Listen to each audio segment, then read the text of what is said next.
మొన్న మీకు ఇంగ్లాండ్ మీద ఫిఫ్త్ టెస్ట్లో ఒక ఇన్సిడెంట్ గుర్తుందా? ఆ ఇన్సిడెంట్ ఏంది?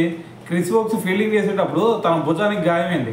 దాని తర్వాత మరి ఫస్ట్ ఇన్నింగ్స్లో బ్యాటింగ్ రాలేదు. దాని తర్వాత సెకండ్ ఇన్నింగ్స్లో చూసుకుంటే మరి వాళ్ళకి 35 రన్స్ కావాలా. దాని తర్వాత మరి క్రిస్ వోక్స్ చూసుకుంటే మరి 15 రన్స్ ఉన్నప్పుడు అనుకుంటా తనకు బ్యాటింగ్ వచ్చింది. సో చివరిలో మరి లెక్క చేయకుండా కూడా ఆ భుజం గాయమైందని చెప్పేసి లెక్క చేయకుండా కూడా ఒంటి చేత్తో అయినా సరే బ్యాటింగ్ చేద్దామని చెప్పేసి గ్రీజ్లో దిగాడు. మరి గ్రీజ్లో దిగిన తర్వాత మరి అతని పరిస్థితి ఏంది? ఈవెన్ ఒక్క బాల్ కూడా స్ట్రైక్ రాలేదు అతనికి, ఎందుకంటే వాళ్ళే రానియలేదు అనుకోండి. సో మరి దీని గురించే ఇప్పుడు రీసెంట్గా ఒక ఇంటర్వ్యూలో మాట్లాడాడు. అయితే క్రిస్ వోక్స్ అంటుంది ఏంటంటే, నేను ఏదో ధైర్యంగా దిగాను అని అయితే మీరు అనుకోవాల్సిన అవసరం లేదు.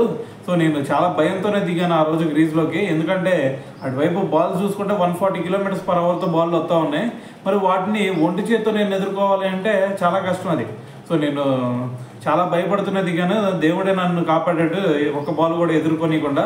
కానీ ఒక సిచ్యువేషన్ ఏది, నేను సింగిల్ కొట్టాలన్నా, లేదు అంటే ఓవర్ మొత్తం కూడా నేనే ఆడాలి అన్నా, లేదంటే 4 కొట్టే సిచ్యువేషన్ అన్నా వచ్చినా సరే ఖచ్చితంగా నేను చాలా ఇబ్బంది పడేవాడిని. సో మరి దీని నుంచి అయితే నేను సేఫ్ అయ్యాను అని చెప్పేసి క్రిస్ వోక్స్ అయితే మాట్లాడటం జరిగిందనమాట.